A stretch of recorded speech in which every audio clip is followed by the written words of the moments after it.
आज एक ऐसी यादगार ऐतिहासिक मैच की कहानी लेकर आया हूँ जो शायद ही किसी को याद होगा। यह मैच आज भी ऑस्ट्रेलिया को किसी खंजर की तरह चुभ रहा होगा, क्योंकि उस मैच में ऑस्ट्रेलिया जीत के एकदम कगार पर खड़ी थी, लेकिन एक खिलाड़ी ने उस मैच की पूरी काया पलट कर रख दिया।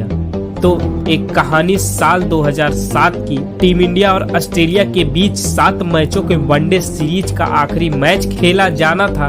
दोनों टीमों के बीच टॉस होता है और टॉस ऑस्ट्रेलिया के कप्तान रिकी पॉन्टिंग के पक्ष में गिरा और टॉस जीतकर पॉन्टिंग पहले बैटिंग करने का फैसला करते हैं। ऑस्ट्रेलिया की पारी की शुरुआत करने आ रहे थे एडम गिलक्रिस्ट और माइकल क्लार्क की धाकड़ ओपनिंग जोड़ी, लेकिन जहीर खान ने पहले ओवर की पहली ही गेंद पर क्लार्क को एलबीडब्ल्यू आउट कर दिया। पूरी भारतीय टीम मानो जश्न मना रही थी, क्योंकि ऑस्ट्रेलिया जैसे टीम के सामने इससे अच्छी शुरुआत क्या ही हो सकती है, क्योंकि क्लार्क बिना खाता खोले ही वापस जा रहे थे। अब कप्तान रिकी पॉन्टिंग मैदान पर आते हैं और आते ही एक चौका लगा टीम के ऊपर से कुछ दबाव कम करने का प्रयास करते हैं, लेकिन उसके बाद कुछ और शानदार शॉट लगाए और स्कोर को तेजी से आगे बढ़ाने का कार्य करते हैं। उसके बाद गिलक्रिस्ट ने भी अपना हाथ खोलना चाहा और जहीर की गेंद पर शॉट लगाना चाहा, लेकिन वह गेंद हाथों से निकलकर चौके के लिए चली जाती है।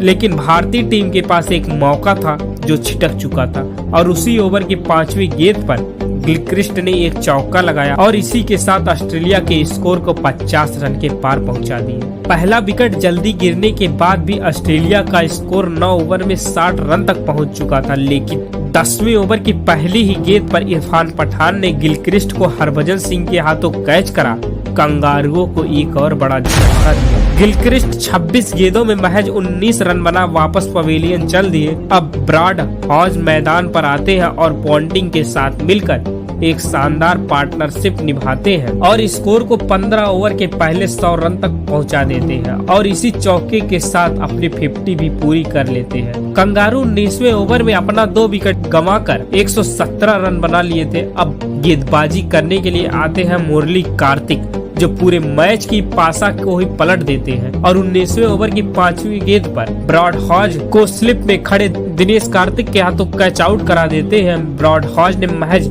16 रन ही बनाए थे। उसके बाद एंड्रयू साइमंड को अगले ही गेंद पर सचिन के हाथों कैच करा कंगारुओं की कमर ही तोड़ देते हैं। एक समय ऑस्ट्रेलिया का स्कोर 19 ओवर में 117 रन पर 2 विकेट था। उसी ऑस्ट्रेलिया का स्कोर 20 ओवर में 117 रन पर 4 विकेट हो गया। इस झटके से ऑस्ट्रेलिया उभर ही पाती कि कप्तान रिकी पॉन्टिंग धोनी के हाथों कैच करा वापस पवेलियन चले जाते। पॉन्टिंग अपनी पारी में 76 गेंदों में 57 रन बनाए थे। उसके बाद होप्स ने उसी ओवर की 3री गेंद पर आरपी सिंह को एक चौका लगाया और 5वीं गेंद पर एक और चौका लगा हेडन के साथ मिलकर स्कोर को तेजी से आगे बढ़ाने का प्रयास करते हैं, लेकिन 21वें ओवर की पहली ही गेंद पर मुरली कार्तिक ने ब्रेड हेडन को एलबीडब्ल्यू बोल्ड कर दिया और उसी ओवर की 4थी गेंद पर ब्रेडली को उथप्पा के हाथों कैच करा दिया।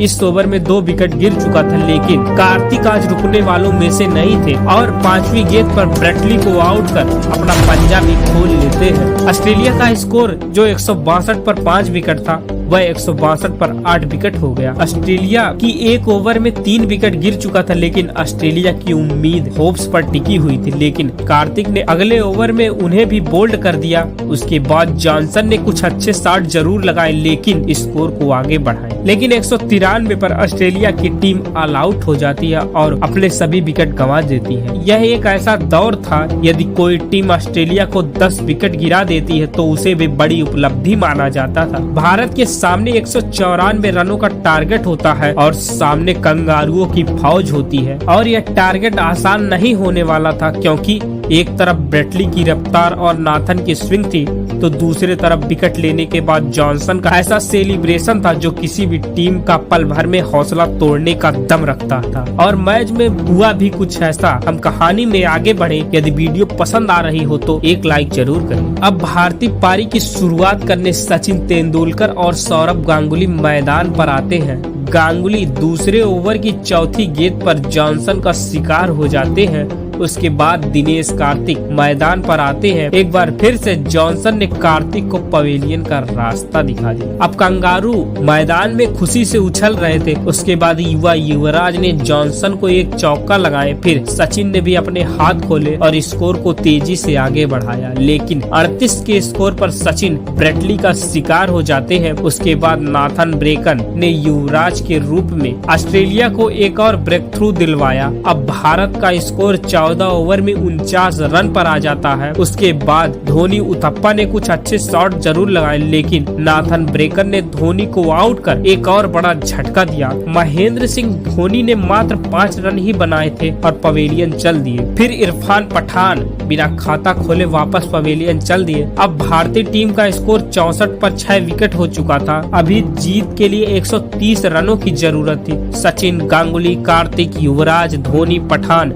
सब पवेलियन में बैठकर हार का इंतजार कर रहे थे, लेकिन उसको यह हार मंजूर नहीं थी। उसके बाद उथप्पा ने बड़े शॉट खेलना शुरू किए और कभी चौका लगाते तो कभी छक्का, और लगातार 60 पर 60 लगाए जा रहे थे और हरभजन सिंह के साथ मिलकर स्कोर को तेजी से आगे बढ़ाते हैं। अब भारतीय टीम को केवल 65 रनों की जरूरत होती है, लेकिन सारा का सारा दारोमदार रॉबिन के कंधे पर था और उसी बीच क्लार्क ने उथप्पा का विकेट लेकर भारतीय टीम की बची उम्मीद को भी बीच मैदान में तोड़ दिया। उसके बाद जहीर खान एक चौका लगाते हैं और हरभजन सिंह स्लिप में कैच थमा वापस पवेलियन चले जाते हैं। अभी भी जीत के लिए 86 गेंदों में 51 रनों की जरूरत थी। हाथ में 2 विकेट बाकी थे। टीम इंडिया अब हार की कगार पर खड़ी थी, या यूं कहे टीम इंडिया इस मैच को हार चुकी थी। अब मैदान पर वह खिलाड़ी आता है जिससे यह हार मंजूर नहीं थी। वह थे मुरली कार्तिक। जहीर खान के साथ मिलकर कार्तिक चौका लगाना शुरू कर दिए। एक के बाद एक चौका लगाए जा रहे थे और ऑस्ट्रेलिया के गेंदबाजों के पसीने को छुड़ाए जा रहे थे। और उसी बीच ब्रेटली ने जहीर खान को स्लेजिंग करने लगे और उसके जवाब में जहीर खान ने इतना लंबा छक्का मारा कि ब्रेटली की नानी याद आ गई। इन दोनों की शानदार बल्लेबाजी की वजह से टीम इंडिया को अब मात्र 14 रनों की जरूरत होती है। उसके बाद गेंद मुरली कार्तिक के बैट का किनारा लेकर चौके के लिए चली जाती है। टीम इंडिया को 40 गेंदों में महज 10 रनों की जरूरत होती है और जहीर चौका लगा इस टारगेट को और भी कम कर देते हैं। अब स्ट्राइक पर खड़े थे मुरली कार्तिक,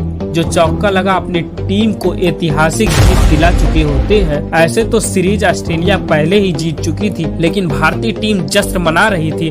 भारतीय टीम को सीरीज हारने का बिल्कुल भी गम नहीं था, क्योंकि भारतीय टीम एक हारे हुए मैच को जीत लेती है और सीरीज तो बहुत होगी, हार जीत लगी रहती है, लेकिन ऐसी यादगार मैच कभी कभार देखने को मिलता है। मुरली कार्तिक ने पहले गेंदबाजी में 10 ओवर में 27 रन देकर 6 विकेट झटके और जहीर के साथ मिलकर 50 रनों की साझेदारी कर मैच जिताऊ पारी भी खेली। आई होप आपको यह वीडियो पसंद आई हो, तो प्लीज इस चैनल पर सब्सक्राइब कर ले, क्योंकि यहाँ इसी प्रकार की ऐतिहासिक मैच, दमदार कहानी आपके लिए लेकर आते रहेंगे। मिलते हैं अगले वीडियो में एक नई दमदार स्टोरी के साथ। तब तक के लिए धन्यवाद।